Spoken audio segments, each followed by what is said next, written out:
हम धरती को अपनी माँ के समान समझते हैं। वैदिक काल से हमारी कई पीढ़ियों को यही सिखाया गया था कि जल, थल, वायु, अग्नि और आकाश ये पंच तत्व मिलकर ही सृष्टि का निर्माण करते हैं। इसलिए हमने पंच तत्व को देवतुल्य माना है।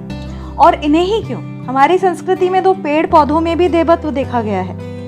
आज भी बड़, पीपल, तुलसी और आंवला समेत कई वृक्षों की पूजा की जाती है। लेकिन सही मायने में देखा जाए तो विश्व भर में अर्थ यानी हमारी पृथ्वी का अब तक अनर्थ ही किया गया है। अंधाधुंध खनन, रासायनिक खेती और लाखों टन प्लास्टिक के साथ ही ई कचरे ने धरती का सीना जगह जगह से छलनी कर दिया है। प्राकृतिक संसाधनों के अंधाधुंध दोहन से हरी भरी वसुंधरा वीरान सी हो चुकी है। हर साल 22 अप्रैल के दिन हम धरती को याद करते हैं और फिर 364 दिन के लिए भूल जाते हैं। देखा जाए तो पृथ्वी दिवस मनाने की इस बार 51वीं वर्षगांठ है। 1970 के दशक में शुरू हुए पृथ्वी दिवस को अब विश्व के 195 देश मना रहे हैं। हर बार धरती के प्राकृतिक संतुलन को लेकर सैकड़ों सेमिनार, विचार गोष्ठी समेत कई तरह के कार्यक्रम आयोजित किए जाते हैं, लेकिन बाद में सबका एक ही नतीजा सामने आता है और वो है ढाक के 3 पात। कोरोना काल के दौरान आज के परिप्रेक्ष्य में देखा जाए तो हमें स्पष्ट महसूस होगा कि जीवनदायी ऑक्सीजन के जो प्राकृतिक भंडार हमारे पुरखों ने हमें सौंपे थे, उनका विनाश हमने अपने हाथों से ही कर दिया। बड़, पीपल, नीम और आंवला जैसे ऑक्सीजन के भंडार लाखों की संख्या में थे, जो अब मानव के क्रूर लालच का शिकार होकर एक तरह से विलुप्त हो चुके हैं।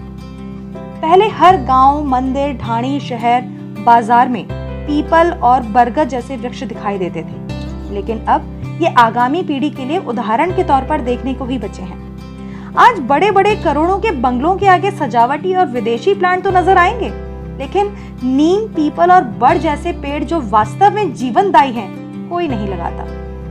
आपको बता दें कि पीपल के पेड़ को हमारे पुराणों में सभी देवताओं का वास कहा गया है। संस्कृत में एक श्लोक के जरिए भी इसे समझा जा सकता है।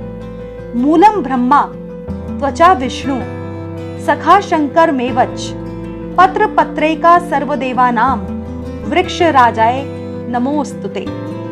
यानी पीपल के पेड़ की जड़ में ब्रह्मा, तने में विष्णु, शाखा यानी डाली में भगवान शंकर का निवास है। इसके पत्ते पत्ते में सारे देवी देवता निवास करते हैं। ऐसे वृक्ष राज को मैं नमस्कार करता हूँ। वर्तमान में जहाँ ऑक्सीजन के लिए त्राही त्राही मची हो, ऐसे में हमारे प्राकृतिक ऑक्सीजन के भंडारों की अनदेखी हमें यही सबक सिखाती है कि अब भी समय है, संभल जाओ, वरना अगर यही हाल रहा तो आने वाली पीढ़ी को हमेशा अपनी पीठ पर ऑक्सीजन का सिलेंडर भर के चलना पड़ेगा। Bureau report.